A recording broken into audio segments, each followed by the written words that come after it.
On this podcast, we explore fantastical thinking, moral panics, urban legends, conspiracy theories, hoaxes, and crazes, examine the forces that shape our culture, and tell the stories that create the realities we share, and sometimes the realities we don't. I'm your host, Chelsey Weber-Smith, and this is American Hysteria. Trouble at the Macy's parade. High winds kick in and one of the balloons goes out of control. An accident has marred a holiday tradition once again at the Macy's Thanksgiving Day Parade. You could hear, "Oh my goodness, I can't believe it happened again." As much as everyone loves seeing these big balloons, they take giddy delight in the prospect of seeing one of them pop. It was an uncommonly windy Thursday in New York City as volunteers prepared to wrestle the giant balloons into their proper order, while more than 2.5 million children and adults waited on the sidewalks for the 1997 Macy's Thanksgiving Day Parade to finally begin. Mixed in among the procession of 14 marching bands, 600 clowns, and 1,200 cheerleaders, all the favorite cartoon characters of the time were floating enormous along the route. Barney the Dinosaur, the Cat in the Hat, the Pink Panther, each ranging from 6 to 7 stories tall. Early in the morning, weatherman Al Roker had declared that gale force winds were hitting 40 miles an hour, but Macy's, known of course for their specialty in meteorology, said, no, the winds are slowing down, nothing to worry about, which is the same thing they told the NYPD when confronted about possible safety concerns. Macy's was confident. They told the handlers to hold on a little tighter this year to the many ropes that tentacled out from each beloved balloon character.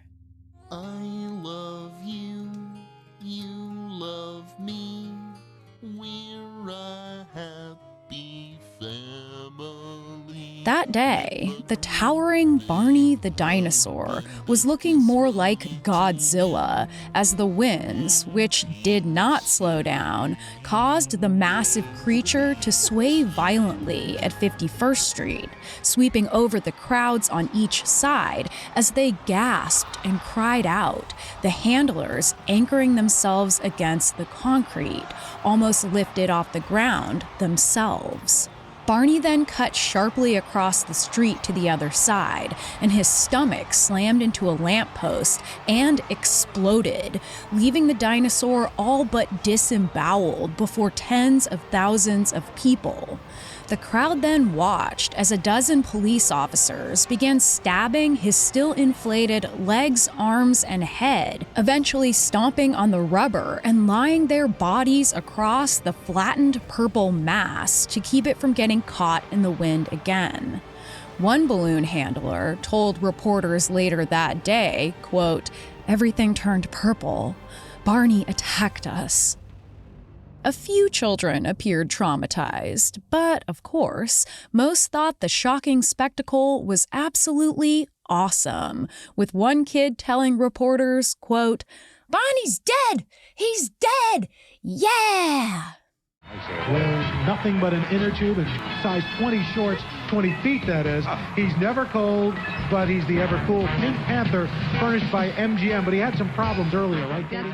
9 blocks back at 42nd Street, handlers were also losing control over the Pink Panther as it whipped around and almost flattened the crowds until a police officer screamed, "Somebody give me a knife, quick!"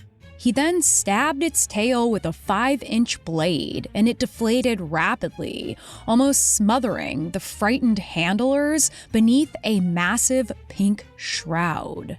But the true tragedy of the day came at 72nd Street and Central Park West, where the Cat in the Hat leaned hard over the crowd as if to kiss 1,000 tiny heads, and then snapped off with ease the 150-pound horizontal metal arm of a lamppost, which wounded 4 people gathered below.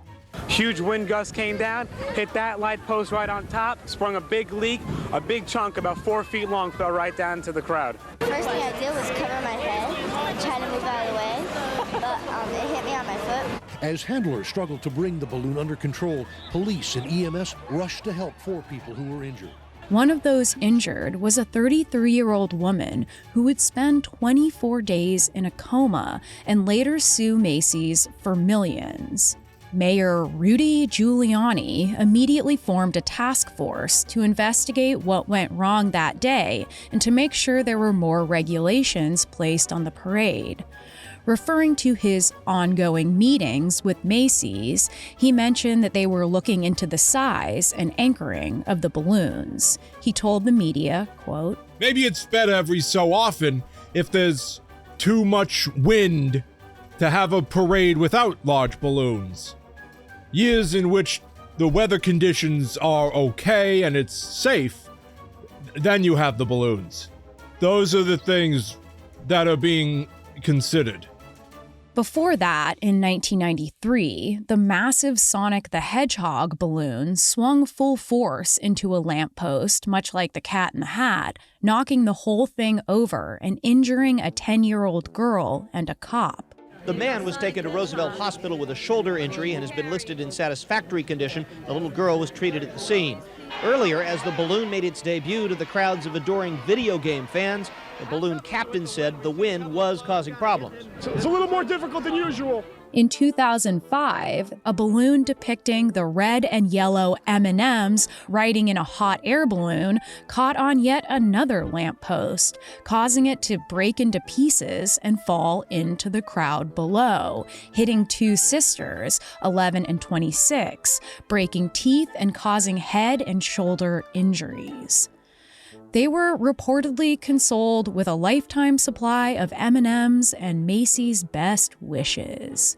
This video, shot by a spectator, is now something the city plans to examine to find out why a rope from the 500-pound M&M balloon got caught on a lamppost. You could hear, "Oh my goodness, oh my gosh, I can't believe it, it happened again, it happened again." So there was a lot of commotion along the parade route. The accident was reminiscent of one in 1997 when a balloon toppled a lamppost and injured... Beyond these relatively recent incidents, I had heard stories here and there about the wild nature of the early Macy's parade. But the more I dove into my research, the more I realized that this kind of electric chaos energy runs through not only the history of the Macy's parade, but also through the raucous traditions that led, in part, to the creation of one of the most wholesome American traditions, one almost wholly unrelated to the largely fictional tale of the bond between peaceful pilgrims and the Wampanoag tribe, but instead a polished procession of the coming consumerist delirium of the Christmas shopping season. For this, the 100th anniversary of the Macy's Thanksgiving Day Parade, we are looking back at its surprisingly buck-wild origins and early days before any real regulations stood in the way of its chaos.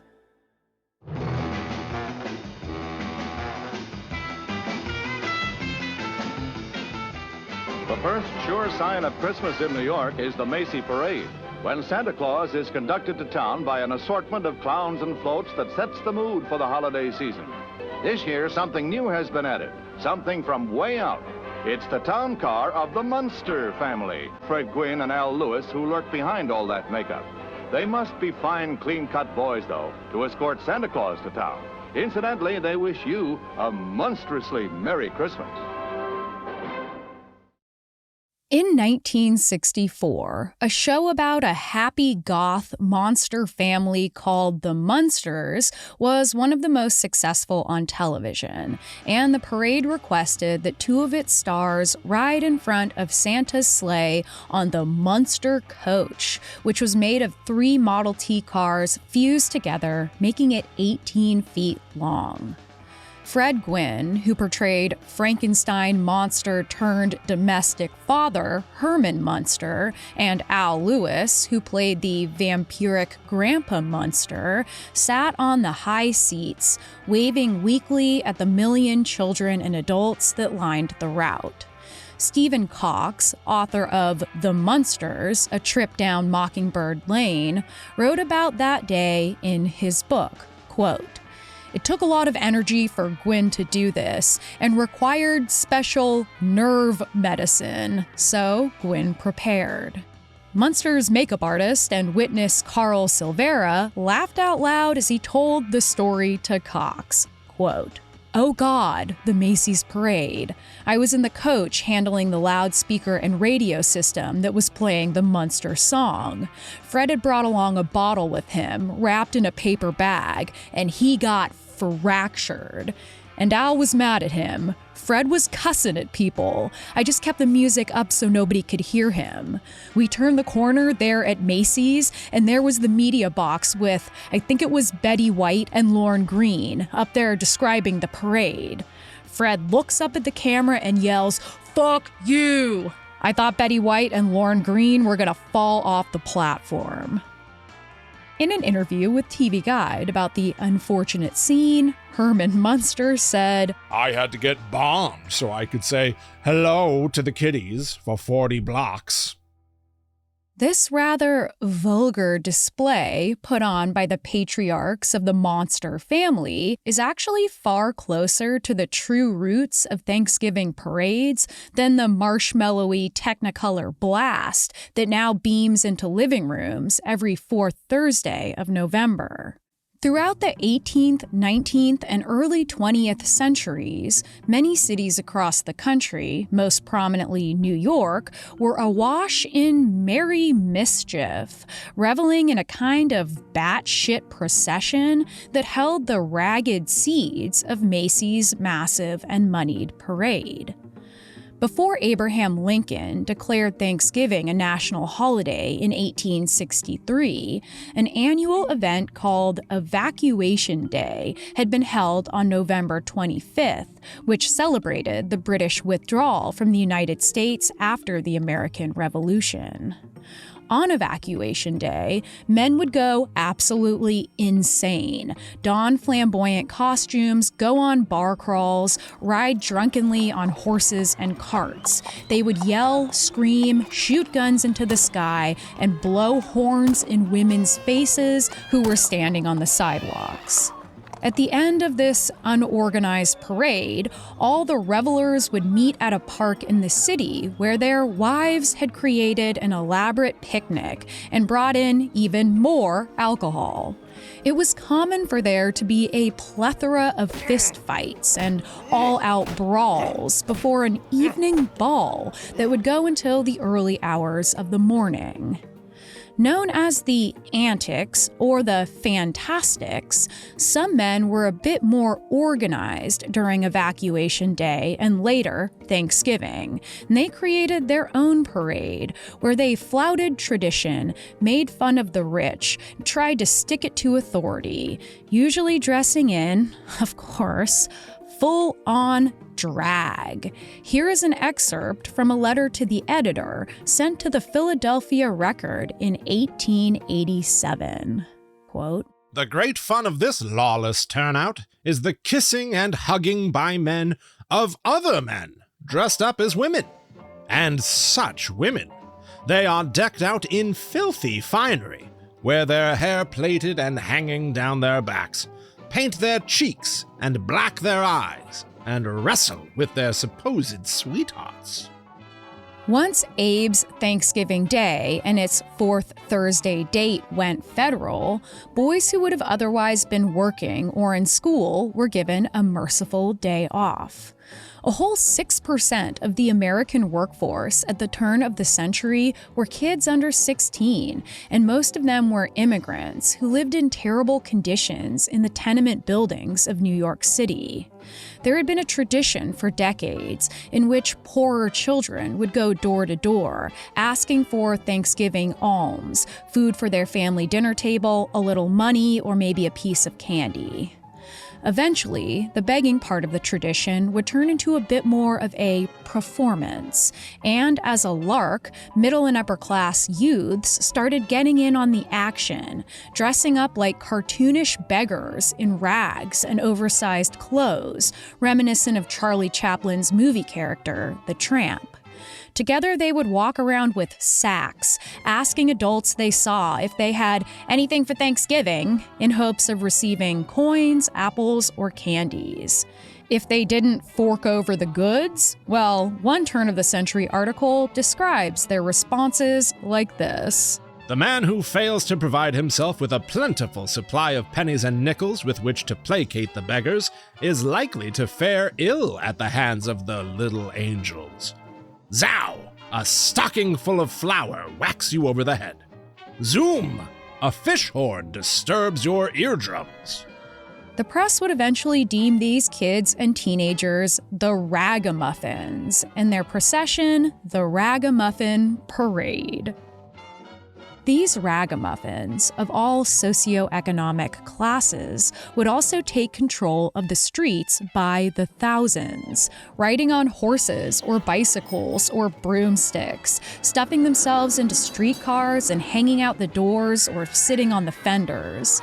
Participating in a tradition known as masking, young people would don all kinds of costumes, dressing as Uncle Sam, George Washington, or as harlequins, bandits, sailors, soldiers, fausts, devils, and animals, especially parrots for some reason. Others would put on oversized fake hands, feet, noses, and ears, often made of paper mache.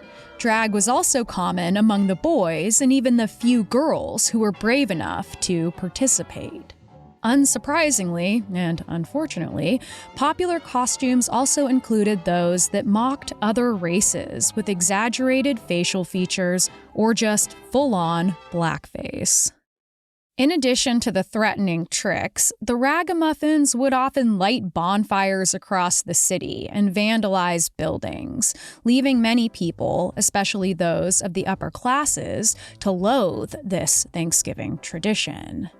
Apparently, there was a little anti-ragamuffin response called red pennies, where people would heat up coins until they were red hot and then toss them out on the sidewalk, burning any little ragamuffin fingers that tried to pick them up. But by and large, these parades were an accepted annual event, a way that kids could blow off steam in a semi-controlled fashion. The above article continued. What's the use of getting mad? It's only a bunch of Thanksgiving Day ragamuffins out for their carnival. Give them a nickel and they'll leave you alone. Along with the more financially secure mock ragamuffins that spilled into the streets, certainly against their parents' wishes, another upper-class tradition started back in the 1870s, when organized college football was brand new and full of the kinds of fans many of us have learned to fear. Early on, the last game of the season was held on Thanksgiving, and the Ivy League teams would face off in New York. This meant that the city was packed to the popped collar with these proto-frat boys who drank themselves stupid while cheering and jeering at the games held at the Polo Grounds in Upper Manhattan. Well, I bet you can guess what happened next.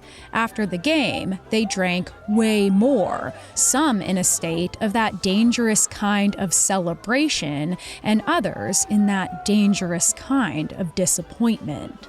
They would take to the streets alongside the Ragamuffin and Fantastics parades in Lower Manhattan, stopping into bars and getting into fistfights, walking until they hit Broadway, where they would split off to catch a show. Lest you be misled and think, those cute, cultured college boys, they actually went for the express purpose of catcalling performing showgirls and throwing bottles and beer mugs at them while they sang and danced. Ivy League presidents, hoping to do their part to stop their illustrious pupils from embarrassing themselves, their schools, their families, and their country, colluded to have the final game of the season held on their own campuses on the Saturday before Thanksgiving. Not long after, the New York Times called the Ragamuffin Parade a public nuisance and called the act of allowing kids to beg, quote, a malicious influence on the morals of children, and charity workers began advising against giving handouts. The Madison Square Club for Boys and Young Men created their motto, American boys do not beg. The fantastics and the antics also began to fade away, and, fun fact, their parade and annual party morphed into a popular drag ball for gay men in Greenwich Village, who were likely enjoying the drag procession in a more sincere way than the dopey straight peers who I'm sure moved on to other aggressive activities. More after this.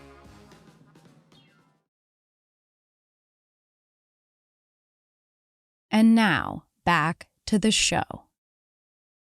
As the post-World War I roaring 1920s began popping off, consumerism was at an all-time high, and it became patriotic to purchase. And this new influx of corporate cash meant that department stores could flatten the rowdy begging tradition in New York City and replace it with something much more American. In 1924, Macy's employees, made up almost entirely of recently arrived European immigrants, came to their bosses with an idea for an organized parade that would celebrate their newfound New York patriotism. Macy's realized that this could double as an opportunity to kick off the Christmas shopping season and jazz up consumers with what, at first, amounted to a fairly modest spectacle, referred to as a Christmas parade for many years. The ads printed in New York described it this way. Big Christmas parade, welcoming Santa Claus to New York tomorrow morning, Thanksgiving Day. Everybody better be on hand.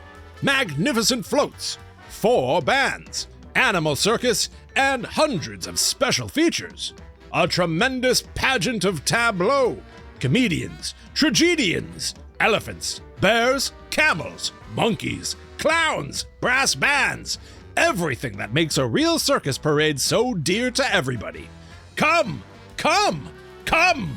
See the man-eating lions, the simpering apes, the capering clowns. See marching meekly down Broadway mastodonic pachyderms who could lift a taxi in their trunks and toss it about in the air. The ad continued with just as much alliteration as I use on this show. Myriad monarchs of make-believe mingling in a magnificent maelstrom of merriment. A million laughs, a million thrills, a marathon of mirth.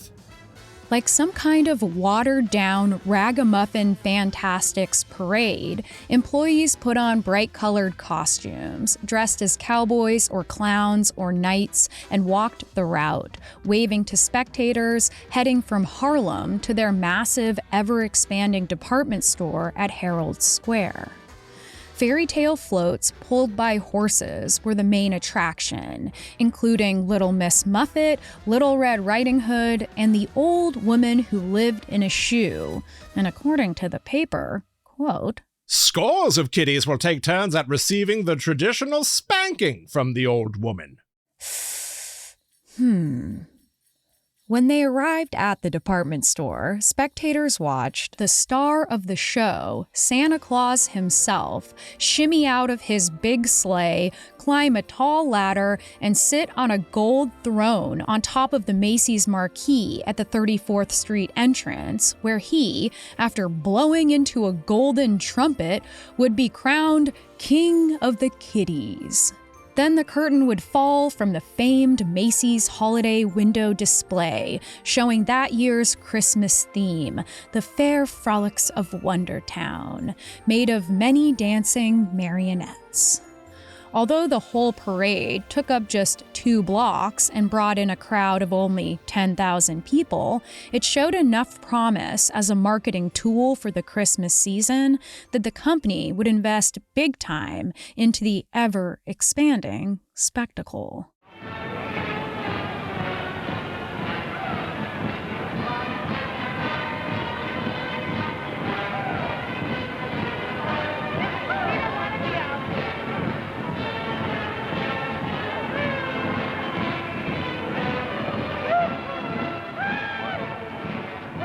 That was real audio from the 1927 Macy's Parade, which is paired with a chaotic video where spectators spilled out, unfenced, skipping alongside stilt walkers, clowns, marching bands, people wearing big papier-mâché pig and fish heads, shabby fairy tale floats squeaking along, and even a handful of ragamuffins still hanging on to their stolen streets.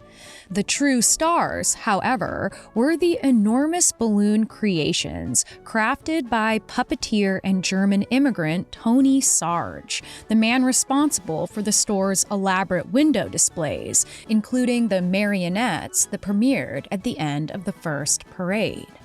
The New York Times wrote about the different balloons made by the newly declared artistic director of Macy's, which included comic book character Felix the Cat, as well as, quote, a human behemoth, 21 feet tall, that had to crawl under the elevated structure at 66th and Broadway. A dinosaur 60 feet long, attended by a bodyguard of prehistoric cavemen, and a 25-foot dachshund, which swayed along the company of gigantic turkeys and chickens and ducks of heroic size. The balloons were a smash hit, of course, but there was something far more exciting that served as the grand finale of the parade. The handlers simply opened their palms and let the huge rubber characters float away into the sky above the city. But since helium expands at higher altitudes, they popped not long after they cleared the height of the department store. The following year, the designers installed vents that leaked helium slowly, so the creatures could soar to the heights of 2,000 or 3,000 feet and then stay in the sky for days. That was thrilling enough as it was, but then word got around that Macy's was offering the public $50 to $100 rewards for those who found and returned the rubber carcasses. That's $900 to $1,800 today, and it became a sensational, enormous, several statewide autumn Easter egg hunt. The media reported on the weird drama of the next couple weeks, which began as soon as the first balloon, a 60-foot tiger, touched down on a Long Island roof in late November. The New York Times wrote, quote, a tug-of-war ensued for its possession. Neighbors and motorists rushed up from all directions. The rubberized silk skin burst into dozens of fragments. By the 1st of December, another unnamed balloon was seen in the East River with a flock of tugboats following it down the current. A 25-foot ghost balloon was, quote, reported as having been sighted moving out to sea over the Rockaways with a flock of gulls in pursuit. The Times continued, the hippopotamus was also reportedly sighted Tuesday by a fisherman 100 miles off Rockaway Point. It was reported to have been doing the miracle of walking on water. But things would only get more chaotic in the following years as the parade ramped up, and so did the race to find the valuable remnants of the balloons. On a windswept day reminiscent of the 1997 Barney Cat in the Hat Pink Panther fiasco, the 1931 parade made it clear that Macy's had no idea how to handle unpredictable weather. That year, there was the 40-foot Terrible Turk, modeled after a wrestler of the same moniker. There was a two-headed Martian, Felix the Cat, Jerry the Pig, a giant hippo, and a massive dragon. First, it was the Terrible Turk who went down, hitting an electric sign and exploding in half, the rubber deflating and falling onto the spectators below. The two-headed Martian careened into fourth-story windows before sweeping down over the screaming crowd, just as Barney would more than 60 years later. After the balloons were let go on 34th Street, a wind gust sent the hippo frighteningly close to the Empire State Building, almost nailing 3 small planes that had hoped to grab the balloons in mid-air and then turn them in for the prize. Felix the cat went out most fantastically of all. As reported in the New York Times, he floated all the way to West Norwood, New Jersey. Quote, "A high-tension wire took the animal into its grasp last Friday and burned it. Mrs. T.J. Peer of that city reported that she saw the silk and rubber feline float gently into the wire and burst into flames." But the madness only continued as flying circus pilot Clarence Duncan Chamberlain saw an opportunity and took the giant hippo by the proverbial horns. Articles syndicated in many newspapers described the event like this. Chamberlain was piloting a party of sightseers over Floyd Bennett Field when the air-minded tropical beast came floating by. The animal grinned fiendishly at Clarence and waved its bloated red, blue, and green spots in an eerie manner as it sailed serenely on. The valiant airman shook his head and rubbed his eyes and thought to himself, "I don't believe it." Determined, he swooped his plane at the flying monster, but it sidestepped and grinned some more. On the second swoop, the hippopotamus was a little slow, and the plane decapitated him. The head and the body gracefully oozed to earth with a hissing sound. The next day, he received a letter from Macy's, letting him know that there was a $25 prize waiting for him should he wish to collect. Though I don't know why he didn't qualify for the customary $50 to $100 prize. When asked for comment, Chamberlain said, "At $25 per each, I'll tackle all the flying monsters they can produce. Just bring 'em on." The next year, Macy's announced they were no longer going to offer prizes to the daredevil pilots who continued to take to the skies for the floating cash grab. But perhaps the news did not reach an amateur pilot named Annette Gibson, who, along with her teacher, Hugh Copeland, spotted a huge zebra balloon floating in her flight path. The New York Daily News summarized the dramatic event like this, quote, Miss Gibson admitted she had yielded to an urge to strafe a giant rubber zebra 6,000 feet above Bellerose, Queens. In an attempt to slice the head off the dancing gas bag, the girl struck it with the left wing. Rocked by the force, the ship fell out of control. Miss Gibson was thrown across the cabin and against the door, which snapped under her weight. Head and shoulders dangling from the plane, she was saved from a mile-high plunge to earth when her foot caught in the safety belt. Meanwhile, Copeland seized the controls and righted the ship as it spiraled downward to within a few hundred feet of the housetops. At that point, the deflated gas bag slid off and fell to the ground where 200 children were watching the strange battle.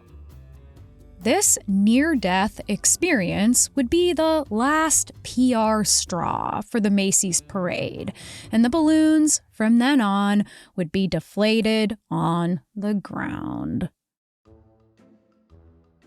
A handful of years later, in 1937, fisherman Bill Manville burst through the door of the bustling Nantucket Enquirer and Mirror newsroom on a hot August day, looking like he'd seen a ghost, or rather, like he'd seen a sea serpent. This was not completely out of the blue. There had been alleged sightings of this nature all over the coast of New England for years, but of course, most people didn't believe a word of it. Perhaps it was a slow day in the news, as the paper printed a story on the sighting with this quote from Bill. Probably you won't believe me, and folks will think I'm nutty, but it is a fact. There was some big monster out there. The folks in the newsroom clearly didn't hide their smirks well enough, because they went on to quote Bill again. Go ahead, laugh if you want to. I know what I saw, and all I want is for someone else to see it. Then you won't think I'm loony.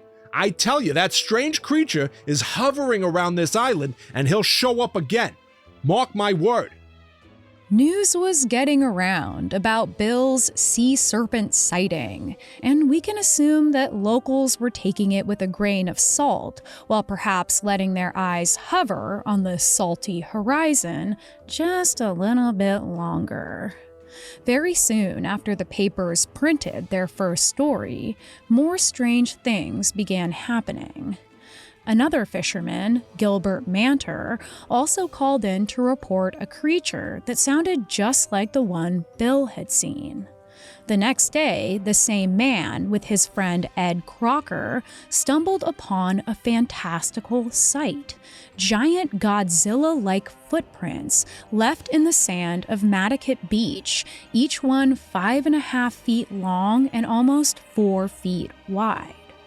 Photos of the mysterious footprints were printed in the paper, along with news of a second sighting and Gilbert's eyewitness testimony. Dr. W. Reed Blair of the New York Zoological Society received several letters with copies of the footprint pictures, asking for his professional opinion, which was also printed in the papers. Quote, "No marine mammal could have left the tracks, as they do not move so much on their flippers as they do on their second joint and on their bellies. Evidence of their passage would be seen on the beach only in a slight indentation. As for a land mammal, there is nothing on Nantucket Island that could leave such large tracks." Shortly after, on August 19th, my birthday, something wondrous was spotted swimming out off the coast, large enough to be seen from a distance. Quickly, more and more locals walked through the sand to get a better look at this massive mystery, which eventually washed up on the beach.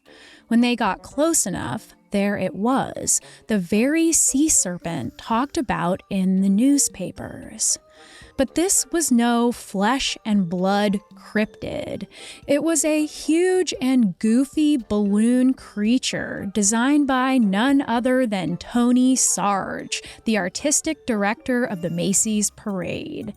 It had an enormous head with a wide-open mouth, large enough to fit probably 30 kids, showing rows of pointed white teeth and a serpentine tongue. A horn curled off the top of its forehead, and at the end of its long neck was a body lined with Stegosaurus spikes. It turned out that Bill Manville and Gilbert Manter were local pranksters and friends of Tony's, and they had taken months to plan out this good-natured hoax. Tony had chosen Nantucket as a quiet retreat away from the big city decades before, buying a home and even opening Tony Sarge's Curiosity Shop. He told the press he had wanted to give a little wonder to the citizens of the island.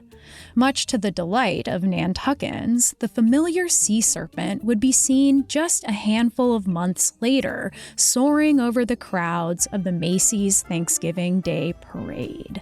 I like to think that since prolific creator Tony Sarge had been working for the parade for a decade, he was no doubt growing a little bored, as a true artist cannot be satisfied within the steel coils of capitalistic manufactured merriment.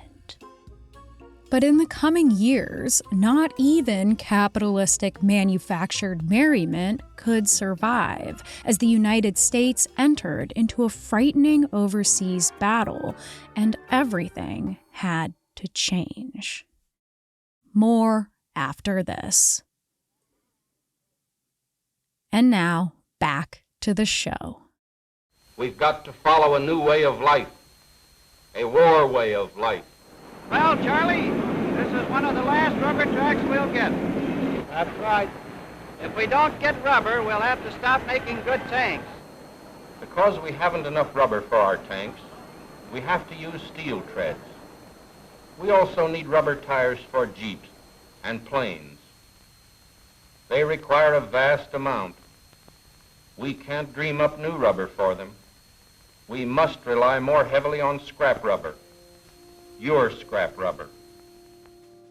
Once our boys were sent to fight the Nazis in World War II, everyone and everything had to make massive adjustments to support the war effort, and there would be no Macy's Parade until 1945.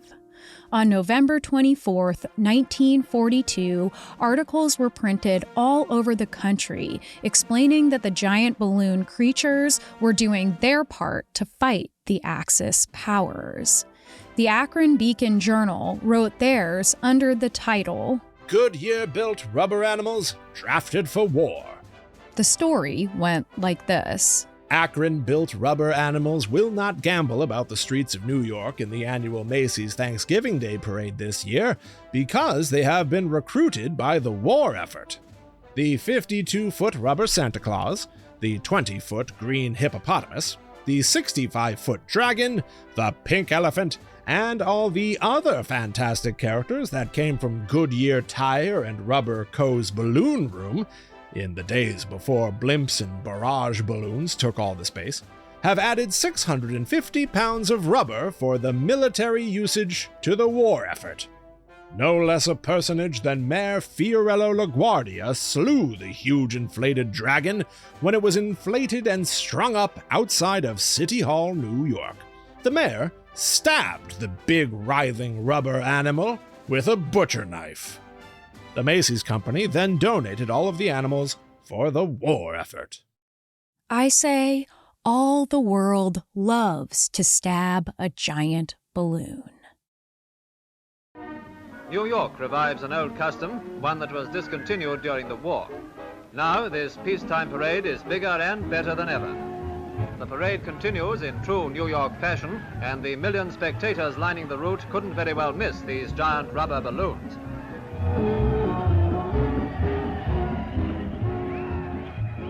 The parade returned 3 years later, revamped and ready to squeeze everything they could from the post-war economic boom. The 1947 Oscar-winning movie Miracle on 34th Street featured the procession.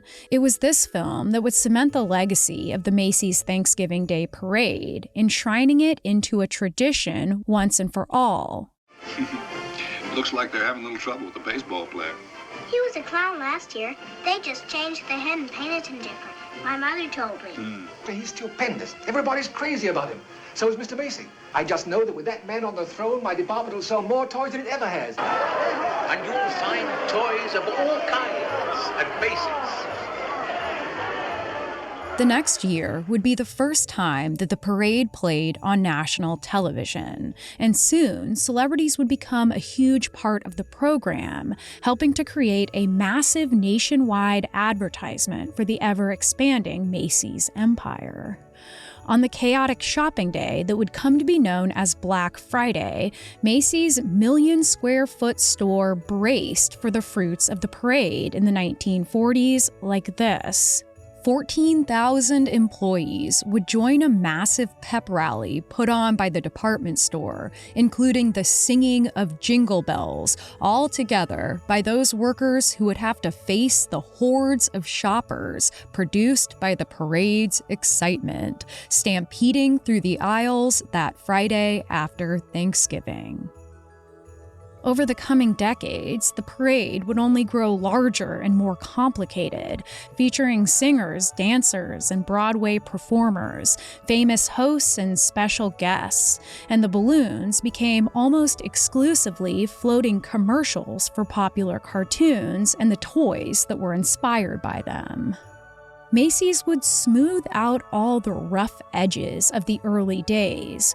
Or at least they would try to, aiming for a candy-coated, domesticated Thanksgiving Day that warmed the hearth and roasted the turkey, that danced bright in the eyes of the children of America, who dreamed of all the stupid plastic bullshit they could nag their parents for the very next day. Prior to 1924, Thanksgiving parades were incredibly chaotic, unbridled, and unofficial events, where young people dressed in costume, pranked people, and begged for coins and candies, while the adults got wasted and beat each other up, dressed in drag, and made fun of the rich, all acting as agents of chaos against the status quo, for better and certainly for worse as well. The Macy's Thanksgiving Day Parade was a welcome change to many, taking over the streets to create a happy celebration of coming consumerism. It was indeed a death knell to the Ragamuffins and the Fantastics, and their chaos energy migrated a month backward, where the pranks of October 31st joined with the Ragamuffin tradition of costume trick-or-treating to create the modern-day version of Halloween.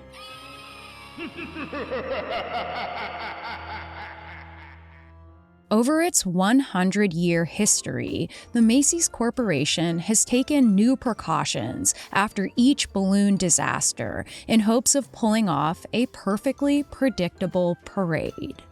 But still, almost every year, some kind of mishap occurs on live TV, thankfully now without injury. Just some giant cartoon character catching an arm or a leg or a head on a tree branch, limping and crawling along with its deflated parts hanging pathetically. It's no secret that many kids and adults hold this as their favorite part of the televised march, thrilled at the fact that things can still contain a little bit of chaos. I'll admit, I never watch the Macy's Thanksgiving Day Parade because I live on the West Coast and don't want to wake up at 5 a.m. on a day off. But Chelsey, you could just watch it replayed later on in the day. No thanks. For me, that kills the excitement of what I'd really be there for. You know, to watch a beloved purple dinosaur explode on live TV. I never said I was a role model.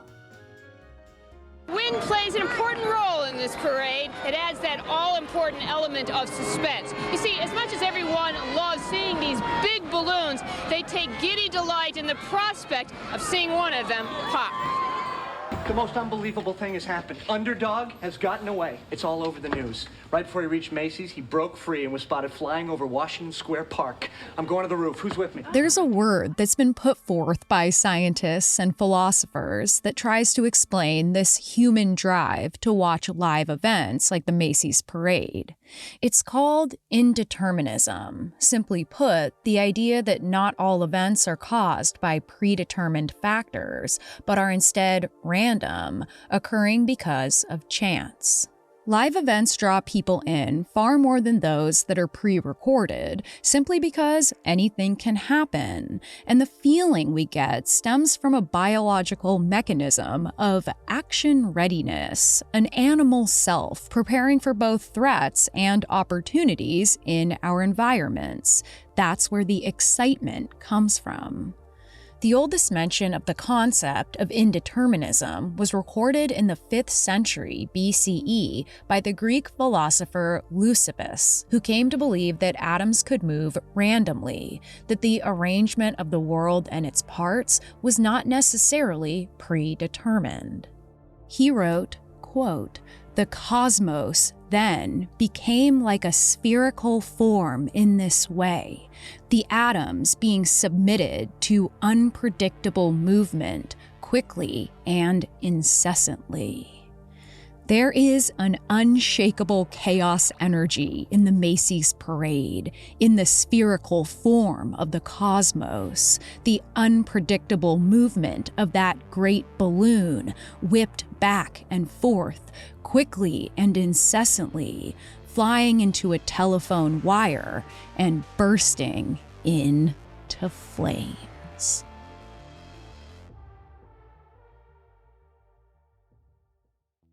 This was American Hysteria. If you haven't heard, we are doing a West Coast live show tour with the podcast You're Wrong About and our producer Miranda's Fleetwood Mac tribute band, The Little Lies. It's called a massive seance because we're going to be teaching you about spiritualism, holding an actual seance with all of you, and there will be special guests, parlor tricks, drag, and burlesque. You're not going to want to miss it. So if you live in Portland, Seattle, San Francisco, or LA, head to the link in our episode notes to get your tickets now. If you want to support American Hysteria and make sure we can continue making it, the best way to do that is to go to patreon.com/American Hysteria or subscribe on Apple Plus. You'll get ad-free episodes and bonus content like the podcast I do with our producer Miranda called Hysteria Home Companion, where we tell you stories related to the topics we cover that are just for you. That's patreon.com/American Hysteria or subscribe on Apple Plus. American Hysteria is written, produced, and hosted by me, Chelsey Weber-Smith. Our producer and editor is Miranda Zickler. Our associate producer and sound designer is Riley Swedelius-Smith, and our voice actor is Will Rogers. Thanks, as always, for listening, and I hope you enjoy some deflated body parts of a balloon of a cartoon that we're too old to recognize. Have a great week.